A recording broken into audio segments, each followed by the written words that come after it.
Welcome to the adventures of self. Conversations with ordinary and extraordinary people as they explore what it means to be self-expressed. Come on in. Join the adventure. Hi. Hi, Nicole. Welcome to the Adventures of Self. It's wonderful to spend time with you today. I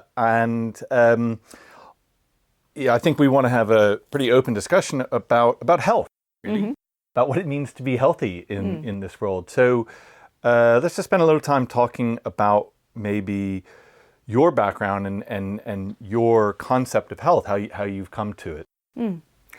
Yeah, well, it's quite a big one, isn't it, health? I mean, so my focus has been on human health, but I think over time one has come to appreciate how enmeshed our health is with the health of everything else. So I suppose I've grown a somewhat bigger and more integrated picture the deeper I delve down into health, particularly in the context of the modern body and the modern world. Yeah, it's interesting. I mean, just even seeing, because as you say, like your focus is on human health, and so we kind of have this, I don't know if it's like an arrogance or sort of a myopic aspect. It's like, well, that's health, right? And you're suggesting that, well, that's just a piece, right? It's like, yes, it's our piece, it's the one we know, but it fits into a much larger picture. Yeah, and I would say, if you look at root cause, which I've come to try and understand things in terms of root cause and key processes, and then the manifestations of those are disease. And certainly for the modern body, there are, in spite of the whole great diversity of different disease manifestations, there are common root causes and key processes. And there's maybe if you like, a meta language for that, and which really speaks to our current situation, is disconnection, and conflict. And they're kind of interrelated. So, the disconnection is from the greater web. The disconnection is from our understanding of what it means to be human, of who we are and what our purpose is here. The disconnection is mind from body. And I suppose the whole scientific endeavour, although it's brought up such incredible stuff and amazing insights, it is a process of disconnection. You follow things, you go down little rabbit holes. So you divide the body up into its different organ parts and then become a super specialist, and then specialise within your specialisations. So that whole process is disconnecting. And that's, I see that, like, I've worked in business for a number of years, and that, certainly big, large corporations, right? You work in the sales department or you work in the marketing department, and there's a real disconnect of what the organization, the corporation is about and what it's doing. So you end up, like you're saying in terms of the dis-ease, and that specialization in medicine or science and a lot of things, which is amazing on one hand. Like, it allows us to see these things we've never seen before. But then we assume that's the thing, right? It doesn't fit into that larger whole. Yeah, we lose sight. We really lose sight. I mean, and not just visual sight, but like meaning sight. Because things only make sense when they have a context, and that is the real problem of the power of the scientific endeavour and its capacity to manipulate life and matter, but without held in a greater meaning, it's actually dangerous. It does damage. And that's the other thing that I've, really encountered within my training in mainstream medicine, is that there is just like a real gobsmacking lack of respect for the complexity of life that's being dealt with. Once you realize it's painful to see how we ride roughshod, over this system, that there isn't an appreciation of its unfathomable intelligence, when we slash and cut and burn and, medicate without asking why questions, or, asking questions of the system itself, because the system is always seeking to heal and repair. And is that, we should have said, it's in the notes in an introduction, but you've worked in medicine, in natural traditional medicine as a GP for decades, for probably close to 30 years. Yeah. And in your understanding of medicine, in your own life, but even looking back, like it feels like in my limited sort of lay understanding, that there was more of an understanding of the body as a system, and as you say, it's just become more and more specialized, and people, I'm sure very, very qualified, very competent people, right? They focus on a particular enzyme or a chemical that's doing something, and they look to isolate exactly what that's doing, because if they can change, manipulate, ameliorate something that's happening there, they see, it has an effect. There is a cause and effect to giving this chemical to this thing, and you're going, as you say, going down those rabbit holes, getting much more detailed. But kind of maybe like, where did it go wrong, or why, from your view, because you said you've seen this over time, this lack of respect for for the organism as a complex unit that looks after itself. It's unfathomable to the intelligence that is investigating it. Yeah. So, and I think some of the great scientists speak of that. They speak of the intelligence. They speak with profound respect. I like the quote of Einstein, which is, "Never lose a holy curiosity." And whole is holism. It's also holy. It's with reverence and respect. If that goes, you're on a road to nowhere. And it feels to me that we are on that road, and we're reaching a particular peak in the expression of that disconnection that's calling us back to reintegrate and remember, connect with meaning and what we're all here for. So I don't think, for me, I can't somehow dissociate those questions that may seem kind of a bit vague or philosophical or spiritual from the act, from the art and culture and practice of medicine. It has to be with a certain recognition of the limitations of what one is able to either understand or affect. So humility is such a weird word, because as soon as it's spoken, the thing that is kind of it's referring to is often lost. But it's that sense of our of reverence, I would say.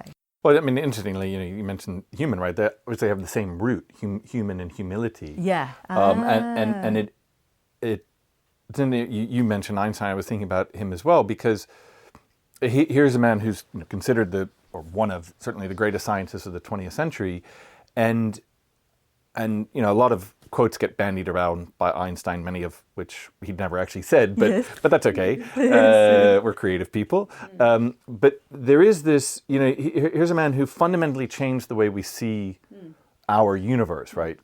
Introducing the concept of relativity and what that's transpired is quite remarkable. And yet, and obviously a scientist through and through. You know, I mean, you can read things. I mean, certainly as a layperson, you read something, right? It's like, I'm not quite sure what that means, and all the calculations involved, and yet he maintained this reverence for. I mean, for him, it was the universe, but that could be the body as well, right? Yeah, it's same laws. Yeah. Same laws. I mean, same system. You know, we are, and this, you know, again, sounds a bit la-la, but we are actually made of the substance of that's kind of spewed out, given out from the death of stars. Yeah. You know, that was, so when I study, you know, magnesium and zinc and, you know, all those minerals and carbon, you know, we're carbon beings. Those have come from the death of stars. Yeah. You know, and the whole thing is fueled by the outpouring of energy from the great sun, you know, including our bodies. So it's for me, it's like, it's really important to kind of connect with those facts, you know, in terms of factual knowing. And that cannot, for me, it cannot help but build a, you know, kind of create a sense of awe, really. And, you know, because it is like beholding some, you know, you get a glimpse of the laws and the patternings, and they then inform your approach. And in relation to the human body, I mean, it is about, in some ways, it's about returning to a sort of balance, and that balance speaks through the imbalance of dis-ease. So you can kind of find your way back, knowing how you've strayed and where the path has taken you. And for me, that is a learning path. So it's not about shortcuts. It's about feeling and understanding, and, you know, finding your way home. And as a practitioner or the facilitator of that, right? You're the learned person, right? When somebody comes to see you, they have something that's bothering them, and so much of what we see is, okay, well, here, take this. Yeah. I've got to move on to the next person. Here's your 10 minutes. Here's your pill. Here's your prescription.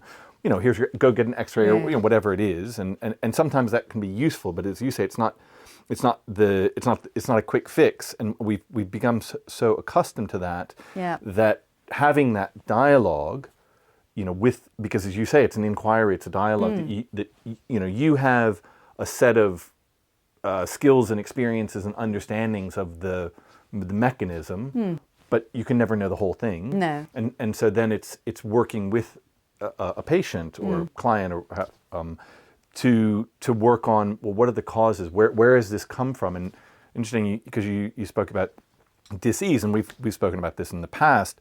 You know, we pronounce it disease, and we don't even think about it as a word. But, you know, breaking it down to this, like, you're out of ease, and that goes to the sense, it's like, well, you know, we have no real understanding about how the body functions.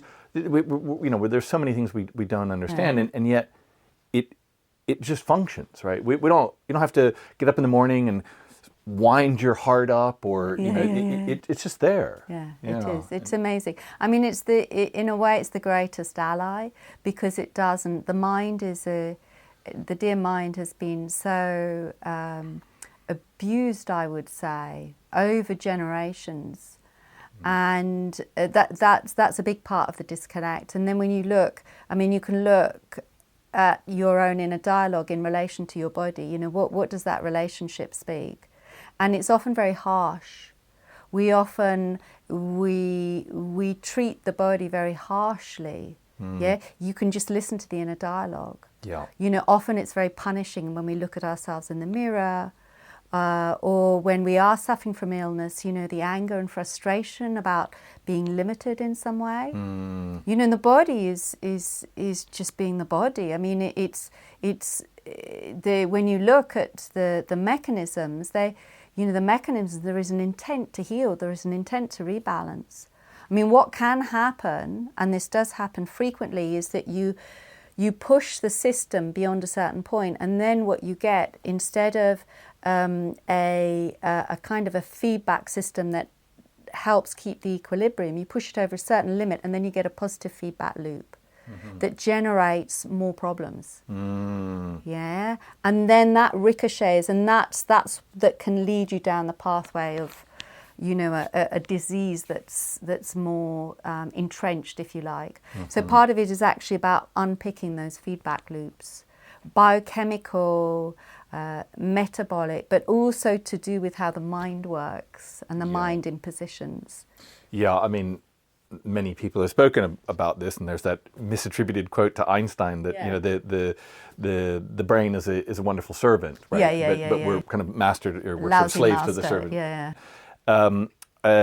But it we certainly in kind of Western culture, with a lot of the sort of demise of traditional religion, and enlightenment, and what we've come to in the last certainly few hundred years, is that the mind is supreme, right? We connect to the mind, we think, we calculate. We are the mind. Yeah, we think we are the mind. Yeah. And I suppose that speaks of a deeper disconnection from the body. And the universe. Yeah, and the universe and everything else. So, yeah, we've become very, very like headless. Or like the head is disconnected. It's funny, like to say we're so in our heads that we're actually headless, that we're bodiless. Yeah. And I mean, let's just go back a bit, like because you weren't always of this mind or understanding. So what's been some of your path to come to this point? Yeah, I mean, I think I probably.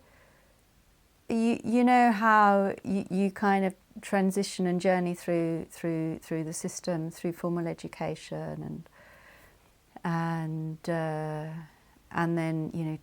training in medicine and so on. But I mean, I remember as a child I got it was from a little jumble sale. There was a little book, I can still see it now, and it was about the human body. And there was a page that had it had a drawing. It was just a line drawing of the body, what it looks like inside, and there were all the organs laid out. And I saw that. I thought, somebody's not telling us something, Just that sense of the order, and how does this all operate? In collaboration to make me, and I can sit and think and reflect on this. I was just like, and it was that moment that I felt to, study this thing called the human body in some way. And initially I was kind of interested in the mind-body connection, so thought about doing psychology and physiology or somehow, something, but was... I think medicine became the obvious choice because of the opportunities it would offer, and it was the way in. But I was never really. I mean, I once I got to medical school, I didn't really study very hard, and I was reading a lot of, Ivan Illich, The Limits to Medicine. I really had a very strong feeling of the presence of the illness industry within the health service. And I felt quite ambiguous about my presence there. And I remember I cried when I qualified, It was interesting, but there was something that felt a little bit devastating about it. And then when I was working in hospital medicine, doing my GP training, it felt very weird. The way that kind of medicine I found particularly challenging to practice. Obviously, I see the importance of it. So, in the emergency room, and that quickness of kind of those sorts of interventions, but. I just the way my mind and heart works, that really wasn't my thing. So I struggled, but I studied. I was I'm a bit of a geek, so I did my membership exams and joined the Royal College, and then after the Royal College of General Practitioners, and I I love science. I love that understanding. I love being able to work things out in that way. And then I worked in Brazil for nearly 10 years. So that was that was something else. So I worked in the Amazon, and that was a kind of a big chapter. Like another whole rite of passage. Yeah, why Brazil? I mean, it's an odd sort of move to make for somebody who's just qualified as a GP here in the UK. Yeah, well, I'd worked in India before, and I felt like, I just felt really useful. I felt I could make changes. In the project in India, I was working with a small group in the villages. I mean, it was a really tightly real close little team of health agents, and there's a laboratory technician, all local people from the village, and worked a lot with education and I felt so useful, and I felt pretty useless here, less so. So I was always planning to work overseas again, and then a post came up in working with Indigenous people in the Amazon, and I thought, I mean, that's the one job I've ever had that I really wanted. So, I went for it, and ended up just renewing my contract every 2 years, and ended up staying 10 years. So, and it was towards the end of that. So I got involved because it's like there you can kind of make it up a bit, especially as a foreigner. So I could raise funds for project, I could initiate things. And I ended up getting quite involved because I'd go into some of these remote areas through the health work. So I had a real feel for what was going on in all these different river tributaries. We'd see the loggers, the locals would know the loggers. I'd know all the kind of communities that up into the Indigenous areas. And so I ended up doing some environmental stuff for Greenpeace, and then wrote some pieces on the soya frontier. So, I got, that, and that was again looking at the whole picture, because it was that economic front that was really profoundly affecting the health of the people that I was working with. And then towards the end, then I got involved in permaculture, which I found was a really inspiring antidote to some of the destruction that I was witness to in the Amazon. And what, I mean, some people may know, but you can just give a brief description of permaculture, but also what it meant in that area, because just hearing that little bit of coming in contact with Indigenous populations, loggers, right? It's kind of well known. People talk about it. It's like, oh yeah, in the Amazon, it's really where the heart of what's happening. We can kind of forget. It's like, because it's one person, it's one tribe, it's one community, and then thousands of those, right? And you're seeing those effects on local communities as it's happening, right? What's happening to the health of these people with whatever's happening from the outside world. I mean, it's interesting because it's a replay of what's happened everywhere. It's a replay, and it was amazing to see that, like real time, because we're all disenfranchised, Indigenous people. I mean, we've all been, when we look at all of our lineages, we've all been moved off the land at some point through war or famine or the whole colonial thing. That's interesting. It just it reminded me, because you were talking about your training in medicine, it sort of reminded me of my training in law, which there was a part that was very intellectually challenging and exciting for me, a goal to reach. But similarly, I never really felt that connected to it, and grateful for the experience and learned a lot from it. And what you were just saying about that disenfranchisement, reminds me of how that's kind of the virtual sense of that, because I worked at, for a few years, I worked in very high level corporate, Wall Street lawyering, and you see up close what's happening, right? So when you're working on a merger and acquisition, you're working on contracts, and it all has an intellectual excitement to it, but you also recognize it's like, this merger is going to mean that these 5,000 people are going to be let go, or this is going to happen, and it's just this broad brush stroke. And I'm not to necessarily moralize that, but you just see the effects up close because you're in it. Yeah. Yeah. And it's particularly pertinent at this time. And I think that's really interesting, remembering the lineages and where we've come from, and that we've inherited these structures. And I mean, the question really is, especially when you reach a certain age, it's like, okay, well, what am I responsible to? In terms of the future generations, we moving from a place of victimization and blame, and I didn't, it's like, okay, what do we do with what has been handed on, in terms of, and often the question isn't maybe even so much do, but actually just bearing witness to it, feeling it in the depth of the heart and the pit of the belly, because it's not easy. No. And it's been moving in this direction for hundreds, if not thousands of years. And there is, what do you call it, an apogee or a peak, things have culminated to a pitch that is asking, it's asking us to step into something or to step up. Or to really take stock within and without.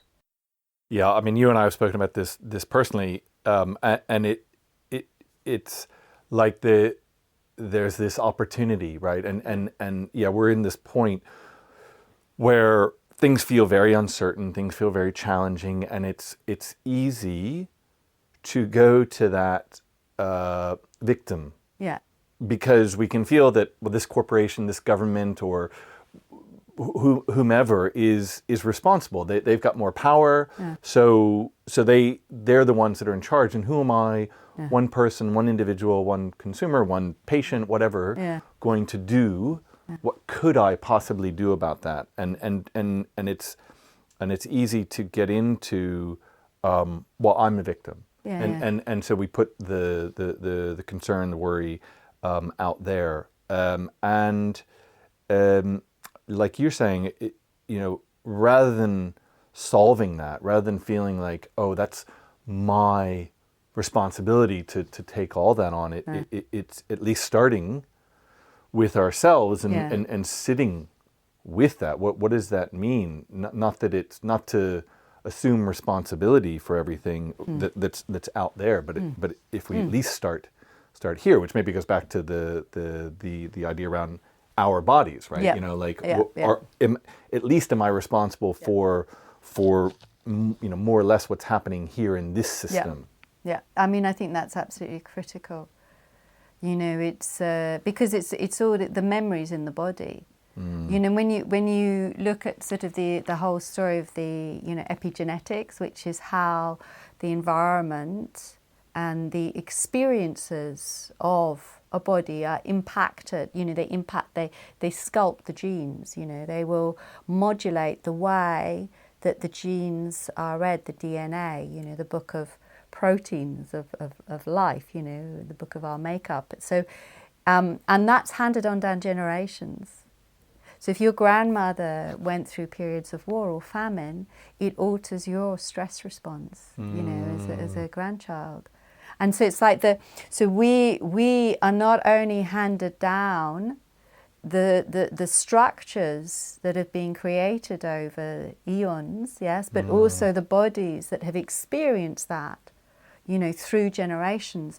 And so there's something really profound and very powerful about working with that in oneself. Because and again, it may sound a bit la-la, but it's like you are undoing, and healing and releasing and grieving, what has happened over generations.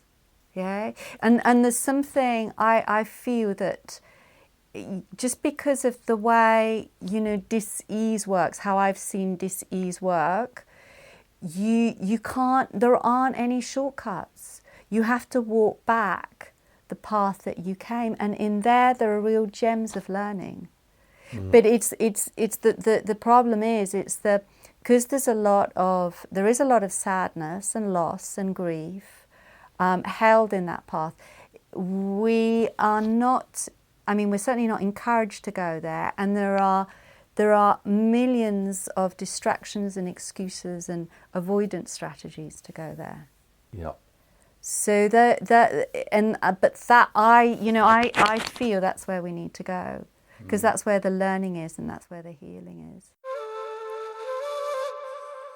What comes to me with that is this sense that it's interesting that the balance, because it's so forward thinking, our understanding of where we are. It's like the past is 100% over. It means nothing. Modernity. We're modern. Progress. We're modern. And actually, you look, and the same shit that we're being subject to, it's the same, or it's a reiteration of the same, of abuses of power, of lack of personal sovereignty, of manipulation through fear, of separation. It's the same old shit. Of black magic. Look how the media work. It's black magic. Yeah. It's dark stuff, but we've all got entangled in it. Yeah, well, there's this assumption. What I was looking at is this assumption that it's like, well, if we just keep on, it's like it's this. We're going to arrive somewhere. Well, but it's like it's like the Soviet kind of like, the 9-year plan, and we're all marching forward. Where are we all marching? Yeah, to? they just had this march forward. Carry on, progress. Rather than, like connecting with what has been, where we are, the mystery. Yeah. Right. There's an assumption that we have to, as I say, get somewhere. Yeah. And so therefore we can't look back, can't focus on all that, just keep going.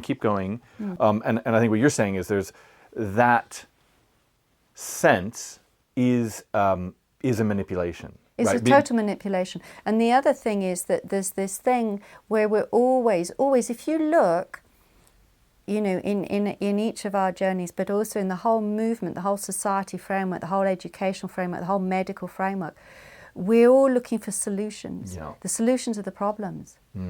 The solutions generate more problems. The solutions are born out of the same mindset of the problems. We've got to stop. Yeah, I mean, what in the work I do, we talk about the difference between problem solving versus creating. Right. So problem solving is looking to find some action to make something go away. Yeah. So here's a problem. Let me make this go away. Yeah. But the problem with that mindset, what you're saying is, well, we're always just looking for problems. So as soon as we get problem A off our desk, our mindset, well, we're just looking for problem B, C, D, on down the line, right? Because that's what we've learned is to solve problems. But the problem, the solution becomes the next problem. Whereas, a creative orientation of, creating is making something come into being. Yeah. Right? Yeah. Whatever that is, and that's a very different sense of.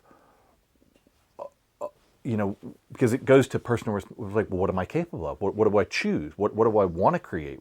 How would I do that? What does that mean in relation to myself and to others and the world? I mean, it's a paradigm that keeps the economy going, and we're all hooked up and into and dependent on this kind of this monster we call the economy. That's leading us over the abyss. So it's such an interesting one, and and I feel we're really being squeezed, and we can use the energy of that squeeze to actually address some of those things that have been aching within us and causing restrictions and discomforts for long enough. Yeah, I mean that's interesting because it's like the acuteness of the pain actually brings us to the importance of actually facing what's happening. And now as I said, we talked about it in the beginning, the initial instinct is to look outside. Well, what does drug company X have to provide me? What does politician Y offer as their solution? Okay, I'll vote for them, I'll buy this product, rather than really that inquiry of what is happening here, and that's around the medicine or the health part, with what we were speaking of. It's like, what does it mean to be healthy? Yeah. Well, and taking that as a personal responsibility, really. I mean, I think it's almost like it's the primary one, isn't it?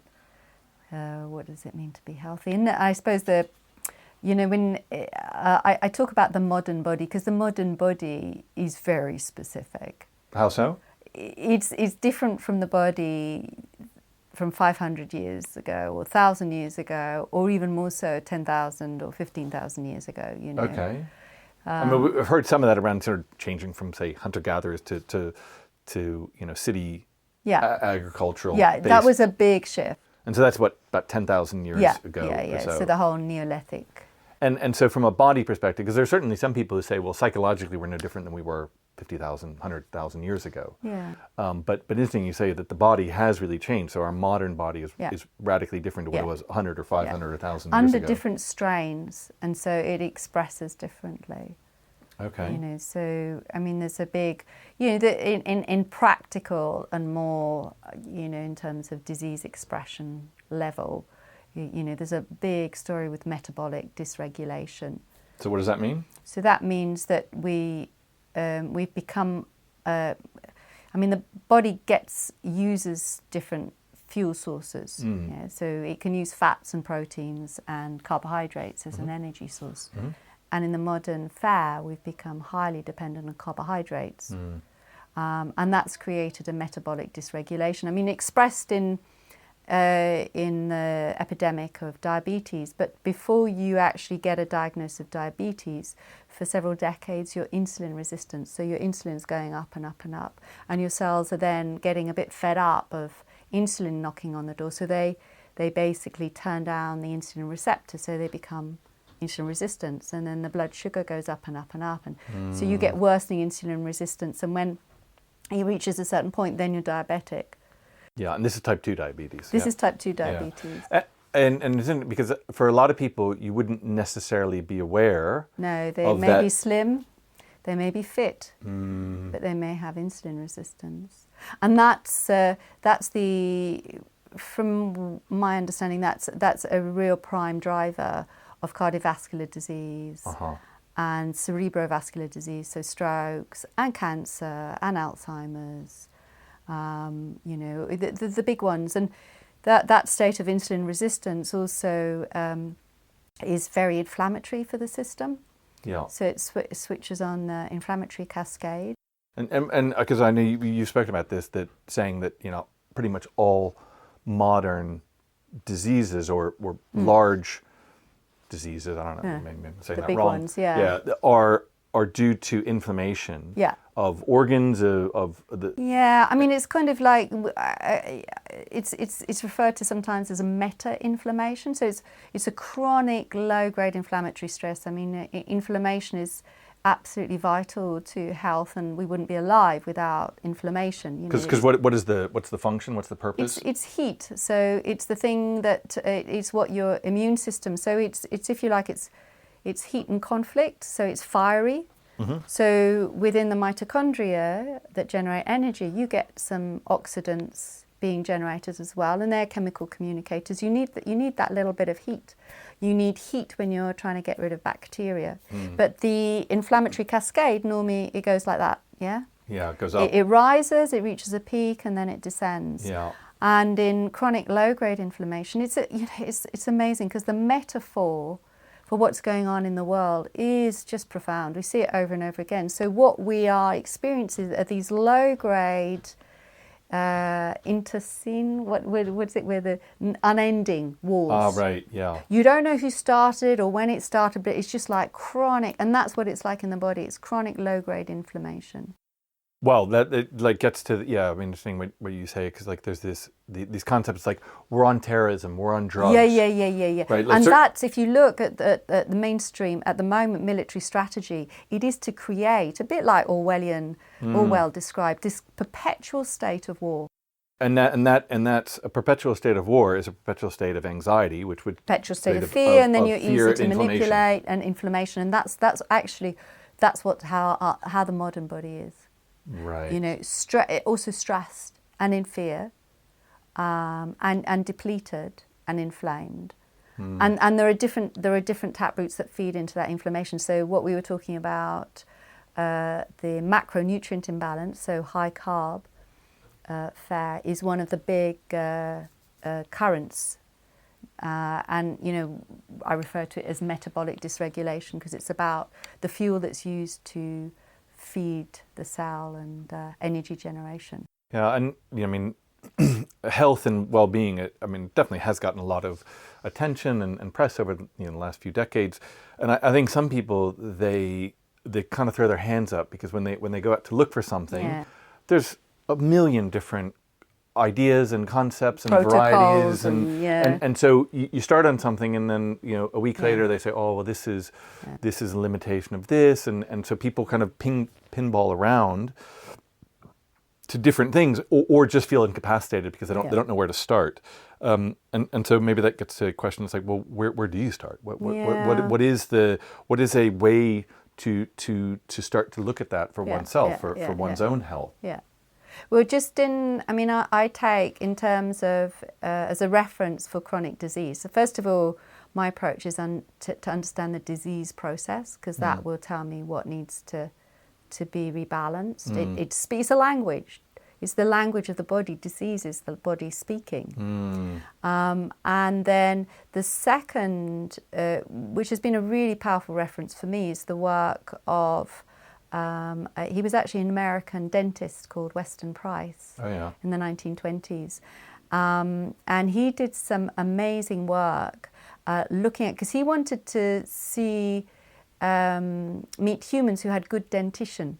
So who had good dental, because he didn't find any in the communities he was working in North America. He didn't see people with good dental health. Right. So he and his wife, they set on this off on this journey around the world, and they went all over. So they went from the Arctic to Papua New Guinea, and he developed this fantastic photo documentary of people's teeth, of a lot of indigenous kind of first peoples, native populations, and then also those who are living in cities. And he refers to the degeneration in the dental health as, you know, associated with foods of commerce, he called it. Well, and this is going back 100 years. Yeah. Right. And you see the pictures now, and they're striking, because those people, not only was the dental health amazing, like there was no evidence of caries, no lost teeth, but the bone structure was different. And he documented, so the maxilla, the faces were much broader, the teeth weren't cramped. And as soon as you start, and that's related to not only to, it's related to nutrient density, like poor nutrient dense foods. And that's a big one in terms of our health. So I'm and that basically comes from animal products. The nutrient density comes from animal products. And there's a big fad to plant-based nutrition. And I've done quite a lot of research around that. And it's, if you look at the funding stream and the interests in pushing that particular nutritional protocol, they're very dodgy. And there's no science. If you look at the science, it's very, very poor. Yeah, it's interesting. I mean, obviously quite controversial, and you and I have spoken about this. I mean, I was for many years a practicing vegetarian, and had an assumption that it had a scientific basis, and there was a moral basis to it, and there was sort of this social basis to it as well. And initially, for me, what happened, like I was living in the U.S. at the time, and I was in law school, and I was dating a woman who was lactose intolerant. Right. And I remember her talking to me about soy milk and rice milk, and I had never even heard of these back in the late 90s. And it coincided with a time in the U.S. where dairy cows were being given hormones because they were so tightly packed together. They were having so much disease, and so they were getting antibiotics and hormones, and it was showing up in the milk, and it was There were some scientific, real sort of questions about what was happening and some dodgy milk. And I remember looking at that and thinking like, well, I don't really like that. And started to move away from that. And in that case, right, you could say, well, that was a good decision, right? Because there is this factorization or factory model. Well, the industrial model of meat production is obscene. I mean, it's and so there was and there's a lot of talk around the idea around the amount of land and CO2 that is generated by animals, which has driven a lot of the arguments arguments for vegetarianism. So it's really interesting to hear your point about like just looking, because I know I think you were practicing. I was a raw vegan for a wee while. You remember, didn't you come on the raw vegan retreat we did where we were? Yes. Yeah, no, I mean it's it's good to try. It's just that it doesn't. I mean, just in terms of the human body, it is in a very simple but actually very comprehensive way, like Bill's like.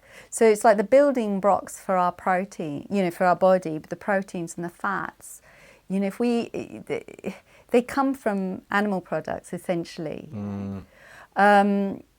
Because the plants don't have the same range of amino acids, number one, and they've got a lot of anti-nutrients that make that protein not bioavailable. And just the way that protein, there isn't a store for proteins, in our body. I mean, there's muscle, but that's not a store. That's where proteins are used. We're made of protein. There isn't a store like there is a fat store.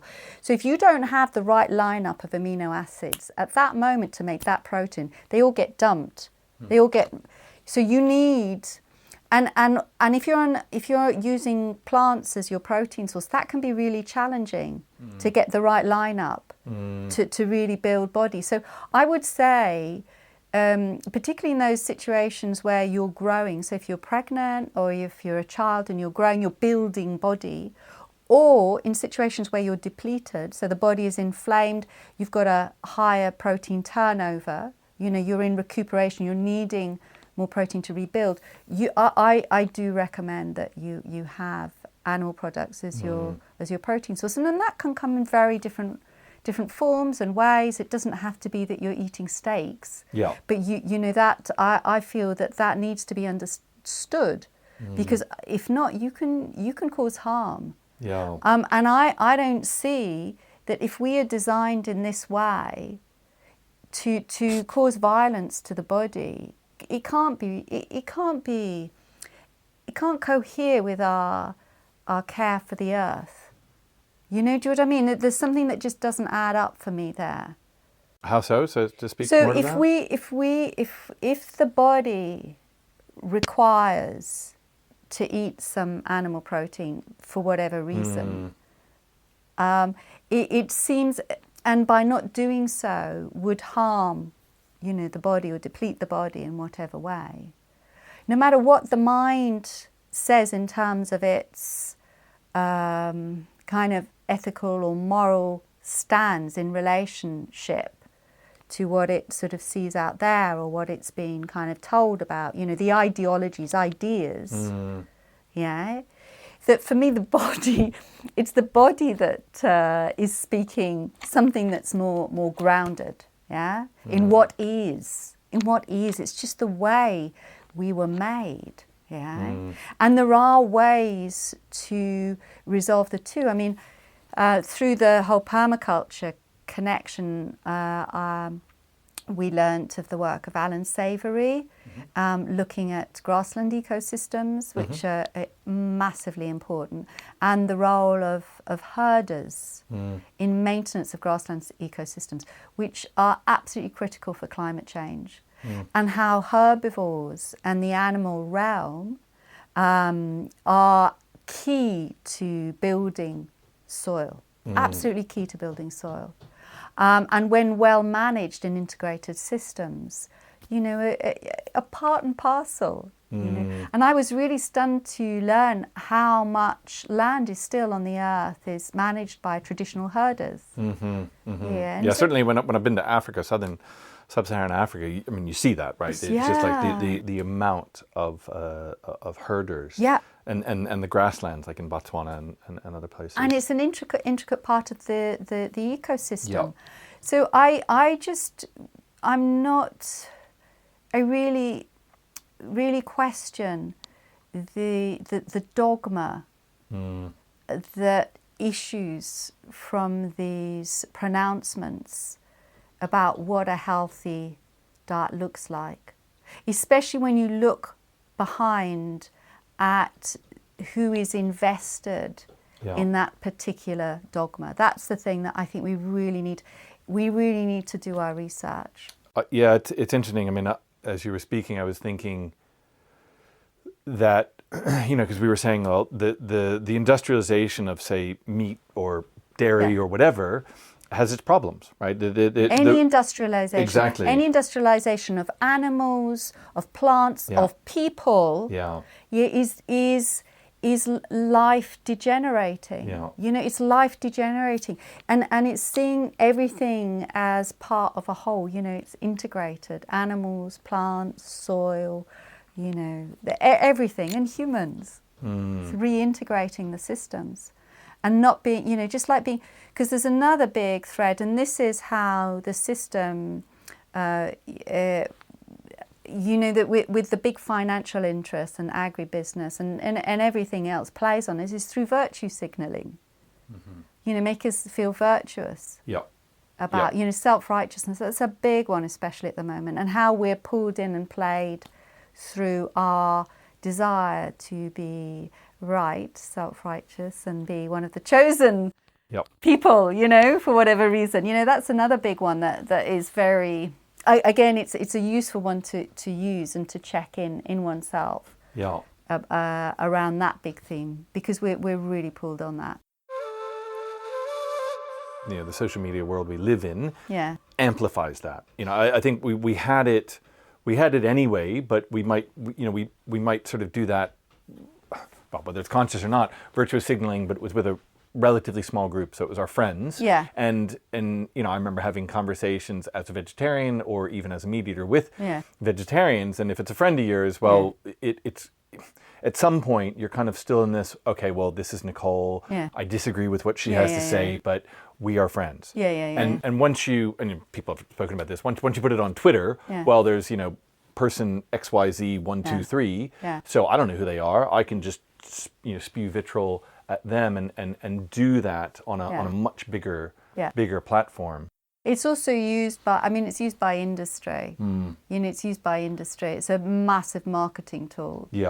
So it's really one to be aware of. I know, for example, there's big investments at the moment through the Gates Foundation in plant-based protein products that, they call it impossible foods or lab-grown meat. So there's some pretty unholy alliances that are interfering with our food chain in ways that may, appeal, given certain dogmas that have also been kind of impressed upon us, and that feel, there's an element to them that appeals and feels right.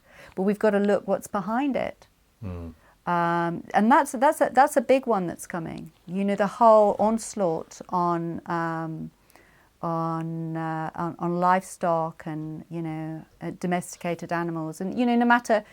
And I'm not, I'm not in any way supporting industrialized kind of livestock or industrialized plant-based. Well, what I was thinking that because. It's the intention and the energy behind it. Because you can take an industrialization of cattle and say, well, this is horrific, or the battery farm chicken, right? And say and clearly see that that's a horrific practice. But you can go to the Amazon and the soy farms, or in the U.S. all the corn farms, and there's no real again, it goes to that integration. There's no respect for the system. It's like, well, the soil's depleted. Never mind how it got that way, so we'd have to put more nitrogen and more of this in, and have this very intensive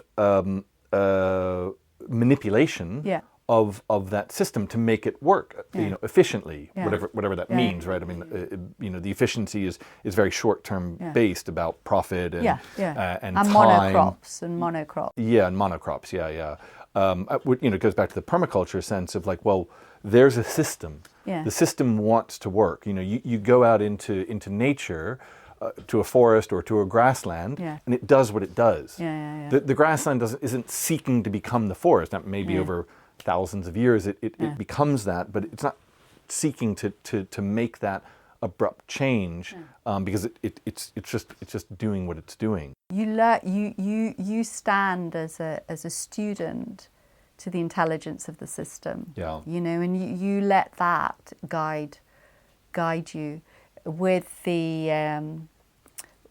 your awareness, like in the Iroquois Confederacy, where they talk about the seventh generation, that the repercussions of your interactions are important. They say, we borrow things from the future generations. Yeah. So it's with that gravitas. Yeah. That gravitas. And unfortunately, the flag waving and these where things are reduced in a way to to single dogmas or ideologies, it's bound to get unstuck. It's bound to end up being part of the problem. It's more complex. It's interesting. Like, it just takes me back to what we were talking about at the beginning. This, your real love for science, and what that means. In science, I think many of it's just inquiry. Yeah. It's like, well, let me look at this. What is this? Yeah. I don't know. Yeah. Maybe I have a theory. Yeah. And that's the thing. It's interesting about dogma, right? Because a lot of what's happened in all sorts of ways, science and medicine and health, and it's like, okay, this is the way, and this is the news. This is the fact. That's it. We're done. Yeah. Whereas, going back to that sense of, well, there's this ineffable sense of what's out there. You cannot, it's unfathomable, you were saying, right? It's unfathomable to understand this system. All we can do is approach it. We can connect with it. We can learn from it, but not control it, not assume that we have the answers. The answers for it. Well, we create the problems. It is kind of crazy. It's a madness. It's all there. It's all there, and we're all here, and it's all working. It's just like we just need to stop. We really just need to stop, and really look into our hearts and contemplate what's there. And it's. Well, like I say, we're not encouraged to do that. We're encouraged to look outside. And always like endless bloody solutions. That there is a or the solution. There's that Hegelian thing, isn't it, that's spoken about, where you've got the problem, reaction, solution, and I think that's very much what what the industrial system and the corporatocracy and all that we're under at the moment uses. It's like with this coronavirus thing. It's problem, reaction, solution. So the solution now is the vaccine, and that will generate problems, which will generate more. So it's like it's forever going nowhere. So we just have to stop. That's how it feels. Yeah. It's like, but it's difficult, especially when things. But not to stop living or being. No. But just stop that whole, and especially when it's infused with dogma and righteousness. Yeah. That's where we're getting, and it's not. I'm not free of it. I'm really not. But I'm aware of it, and I'm becoming more aware of it in myself, and just trying to catch that tail. Yeah, I was thinking, because we were talking about, how do we connect with health, and you were saying it's good to ask questions, to experiment, to explore, because I look at my own track in health, for instance, and food, and I've had functional and highly dysfunctional relationships with food and other substances. But also just looking at, what I've learned about myself and my connection with whatever food is there, that came somewhat from having that scientific inquiry and experiment, choosing to be vegetarian at some point and then thinking like, okay, well, what does this mean? What do I eat? How do I eat?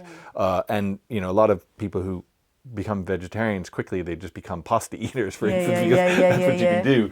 Pasta and tahini and hummus. And that's fine. Like I don't regret that. But it got me to points where, I remember one time several years ago, I don't know how I came to this realization, but I had an assumption that I was lacking, like iodine. Right, and I had some seaweed, and so I was like, okay, I'm going to prepare this, and I'm going to see is this what's happening, right? And I may feel better, I may not. And if I feel better, it's like, okay, here's something I've learned, and if I don't, well, maybe there's another inquiry there. It goes to what we're talking about with Einstein and sciences, right? I think what I was trying to say earlier is like, it's not so much getting to the solution. It's having that open inquiry to what can I learn here? What can I learn? There's always more and listening. To learn. And I think with the diet, it's because there's so much around addiction in our relationship with food. So I think that's a big one to begin to look at and clear out, because the compulsion from addiction can override, so you need to have a flavour for what you're being pulled to for addiction and comfort, and what is that your body's speaking that it needs nutritionally. That's quite a big one. And when the system's like really inflamed, it's like you're scrambling. You don't know what you want, but you want something, and something's not right. So I think getting the body kind of like calmed down, and then you've got a clearer field in order to feel into actually, what I need is no food today. Or what I need is some mussels, or a plate of kind of broccoli and butter or something. What you just then you can begin to feel. But I think the system needs to calm down first, because otherwise you're in a fray. That's a big ask for a lot of people. It is a big ask. Because I think that being in the fray, it's like flailing in like rapids or something. Like you're kind of out at sea and you've never been taught to swim, and to say like, oh, just calm down and let it, just sink to the bottom and let it kind of sit. That's a whole process, and that's probably a process that never ends to a degree, because it's like we've all got. It is almost it's emotional and energetic, because part of the problem is that we get our energy from being in the fray. We seek out, we call them excitotoxins. So stuff that tweaks our adrenals. And that can be both food substances, but it can be, the internet and your emails and your Facebook, and and you can see we're all plugged into that. We need that excitement, and if we don't get that excitement, we get really restless. So I again, it's not something I don't see a way around that. It's like we maybe have to just like begin to become aware of those patterns, those compulsions, and sit with them a bit, and just begin to kind of like, it's like layers of an onion, deal with the big stuff. So getting out, in relation to nutrition, get out the real shit, the sort of all the processed foods and stuff that's obviously addictive, like the Doritos or the, whatever it was. For me, it was cream cakes, Right, it's like, this is obvious, clearly an addiction, It's comfort seeking. It's because I've got, low energy. All that, so it's like, okay, well, we'll just try and maybe replace it with something else, and then, learn to sit with it. Because the thing about being uncomfortable and not kind of doing that, to try and dull the pain is it passes. It passes. And what's really amazing is there's there's a spaciousness that comes from sitting with that stuff, you know, afterwards. And it's like, oh my God, it's, you know, it's past. Well, yeah, like the space gives you it's the ability to not identify. Yeah. Because that addiction, yeah, I mean, I can speak to some of my own addictions. You mentioned Doritos, but, you know, even, I mean, alcohol, right? I've battled with problems with alcohol addiction. And, you know, it's feeding that thing, right? Because you have your binge, you wake up the next morning, don't feel so good, and maybe you make it through the day, but by 7 p.m. it's like, whoa, got to get back on back on the sauce, right? Because it's going to take me back to even an equilibrium, and that point where you just say, okay, I'm stopping this. Obviously, you know, you're going through something, some metabolic like change to recover, to get that out of the system, and that can be really uncomfortable. It can be. But you're right. Once you're there, then there's a space in that to say, okay, well, what's, you know, maybe even what's really going on? Because what's really going on? Like, why do I need a drink? Why do I need half a bottle of wine or whatever it is? Why do I need this or that thing? Why do I need the cream cakes to make me feel good? To make me feel equilibrium? What is underlying that? What is the discomfort? You know, what is the despair? What's the pain? What's the sense of lack? You know, just like, because that I mean, and there's a beautiful opportunity, you know, to actually sit, you know, just like really, it's again, it's something is speaking and it's wanting to be heard, and we just kind of trying to just like move on, you know, and that's what we've been doing, is it, you know, over the generations, and it's like, well, you know, maybe we need to sit with this stuff, you know. Individually and collectively. Yeah. You know, it's like, how long are we going to carry on running away? You know, we're not going anywhere. Yeah. So yeah, it's difficult medicine. And medicine, yeah, it is. But that's what is. So like, we could look at the etymology, but what is medicine then for you? Oh, it's funny. I'm not even sure of the etymology. That would be a good one to look at. But for you, practicing medicine, right. Like what is that? Because, you know, we're talking. It's like, well, that's difficult medicine to take. But what's the purpose? What, you know? Well, I mean, I suppose it's a bit like I said, you know, in the sense of all I have is a bit of a map. I have a bit of a map, you know. Yeah. And it's, you know, it's kind of, I think it's crude, you know. It does, yeah. But it's so that map I can share with another, you know. So and it is absolutely working collaboration with somebody, you know. It feels like you're working with somebody and there's a body there, and you're going, okay, well, what's going on, and so you because not all bodies are the same, right? So we all have. Everybody is different. Yeah. Everybody is different. That's why, you know, again, protocols, dogmas, all these nutritional, like healthy, balanced diet. You know, eat your five. You know, it's just like, it's meaningless. It's meaningless. So it's like, for, you know, being with wherever a person finds themselves and beginning to unravel what is going on with the body, what is the story, what's the narrative, what are the precedents for what are the triggers, you know, and dealing with whatever can be dealt with at that particular moment. Because some things are available, and then some things are a lot deeper, and they become available only when you've done, you know, some work on the outside, or the, you know, the body's less inflamed and struggling. Because I think if physically, if you're in a state of chronic inflammation, the chronic inflammation, you know, it affects the brain, inflamed body, inflamed brain, and your mood disturbance will be such that you can't, you know, you're not going to be able to deal with stuff from, you know, adverse early childhood effect, you know, that might have started a particular cascade in terms of, you know, stress response and, you know, eating habits or addiction. You know, you've got to get the system needs to be calm in order to go there. So there's a kind of order of things.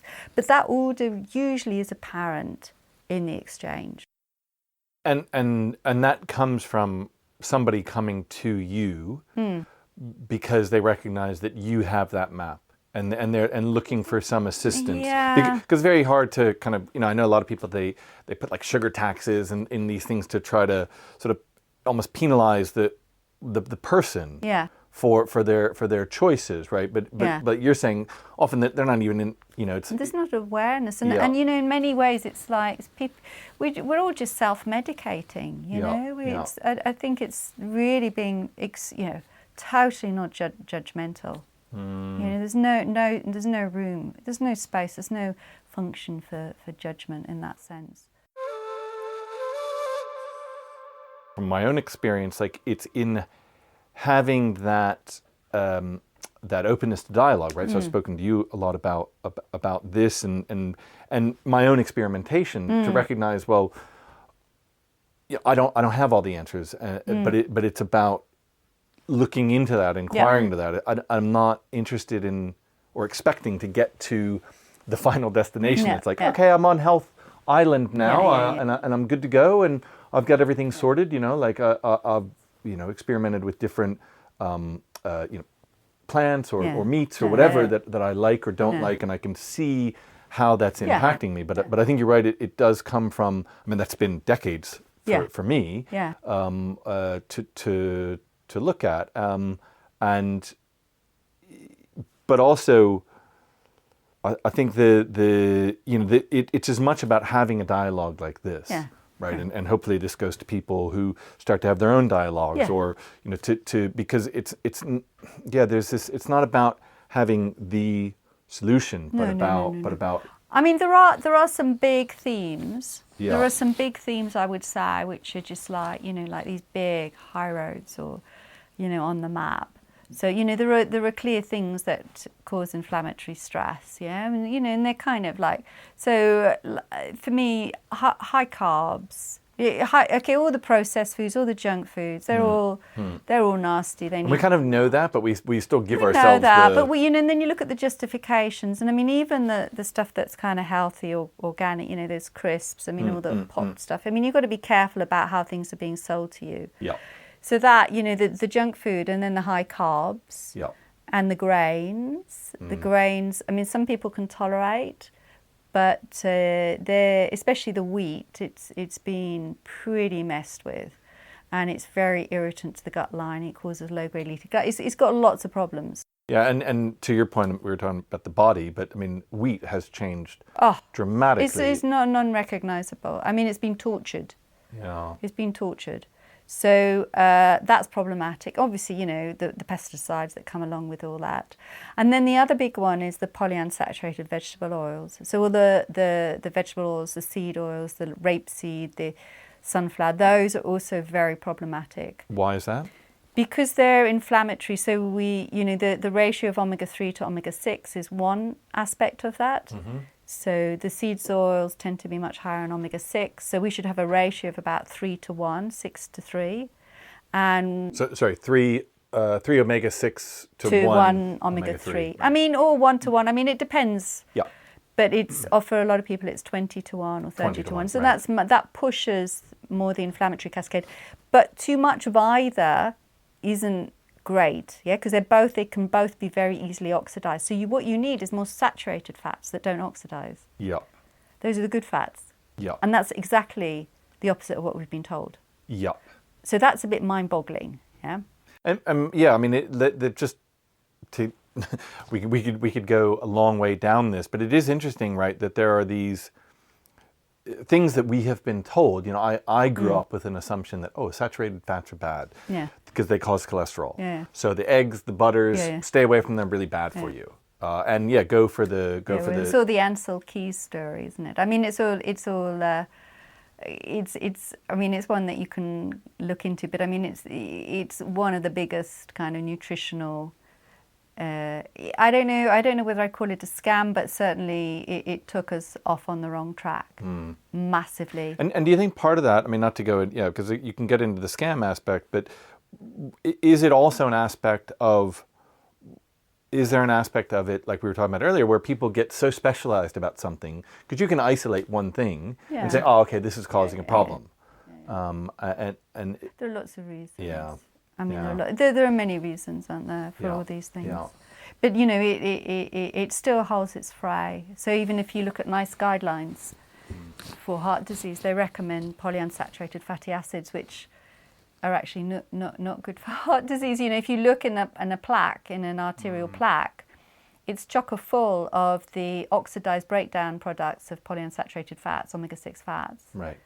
And heart disease is a pre-diabetic. It's an insulin-resistant condition. Mm-hmm. Yeah, that's what causes the dysregulation in the lipids. Uh-huh. So you know, the field of nutritional science is, it's really it's a bit of a mind-boggling area to go into, because a lot of what you thought is 180 degrees. Yeah. So, but we were talking about inflammation. Mm-hmm. So there's just going macronutrient imbalance, good fats, which is low in the vegetable oils. Mm-hmm. Nutrient depletion, which we touched on a little bit. So you want nutrient dense foods, and particularly in those situations. I mean, for somebody that's not stressed and not too inflamed, you know, you can probably manage a vegetarian or a vegan fare if you're supplementing, because there are some things like B12 that you will need. But the resources can deplete over time. So if you become unwell, you may need to then introduce some more bioavailable animal protein. So I just think that each person's situation needs to be assessed according to that. And then there's the toxicity that's in the system. Yeah. So, you know, not only all the agrochemicals, but I mean lead and mercury, all the heavy metal toxicity is like a big problem. Yeah. Big problem. People often don't, you know, appreciate how big it is.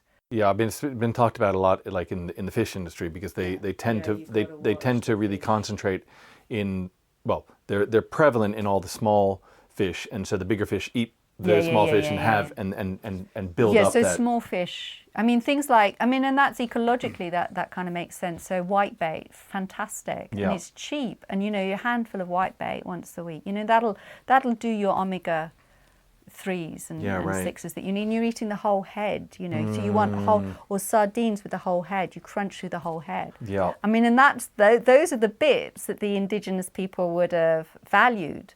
You know, there are some amazing recipes around, but they you know, it's organ meat, it's fat, it's not so much the muscle meat, it's meat on bone. Yep. It's more the collagenous stuff. Yep. You know, it's all the stuff that we throw away. Yep. So, I mean, you know, within the whole realm of you know, animal products as food, there's nuance in there as well. And you know, you don't need much, but they you know, it packs a punch in terms of nutrient density. Yeah. Yeah, I was interested to learn actually recently that the Tibetan Buddhists they eat animals, you know, including they'll you know, kind of boil goats' heads and stuff. Oh right, I wasn't aware of that either. And also because of where they're living. Yeah. You know, and it's like what the ecology speaks. So you can probably tolerate a more plant-based diet if you're in the equator. Yeah. Yeah, but if you're from the Nordic realms and genetically from the northern areas, probably you would struggle more. So, you know, it's all a big depends. Yeah, and there's this. I mean, it's interesting that kind of equator, or you know, much more lush. Yeah. You know, full of fruit as well. Right. That's where the fruit's going. And a lot of that, like we're trying to adopt that, right? So. Well, we have it all the year. Yeah, I mean, the coconut oils, the avocado, sugar all the year round. Oh, sugar all year round. Yeah. Well, I mean, all those fruits. But then I was just thinking of the other aspects of the kind of roots. So macronutrient imbalance, oils, wrong sort of oils, toxicity. And then the other one obviously is, I mean, toxicity I would include all the man-made EMFs, okay, which are an oxidant stress for our system, definitely. And then all the toxicity, toxic information, you know, what that does to our system. And then a lack of meaningful movement, you know, actually how we inhabit the body. That's a big one. And then the stress axis, so, you know, being in perpetual states of low-level anxiety, you know, not sleeping adequately. You know, the yin in our system, we've relied too heavily, we've really pushed the accelerator on the yang, you know, the excitotoxic, fiery, you know, just like grabbing, and we don't give enough time for the yin. So that needs balancing, I would say, in most of us. So that's like, that's like an overview. And then those feed into some really key processes, both biochemical, metabolic, endocrine, gut microbiome, the epigenetics. And then through that, then you get, in different individuals, you get a manifestation of different sorts of disease processes.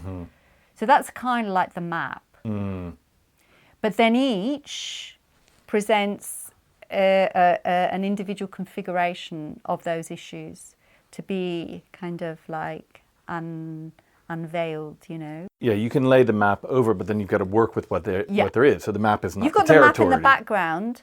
You've got the map in the background, like and then it's almost like it's like a language, and then there's the individual presents, and you kind of it's like effortless because that just speaks, the exchange speaks, and you've got something to refer to, as it speaks, as a bit of a guide to see. Okay, well, this happened, so maybe we can look at this response or assumption, or that maybe this process is at play here, and maybe we can. It's, and a lot of the stuff you just don't know, but you can get a feel for. There is a tidal wave of chronic disease, it's massive.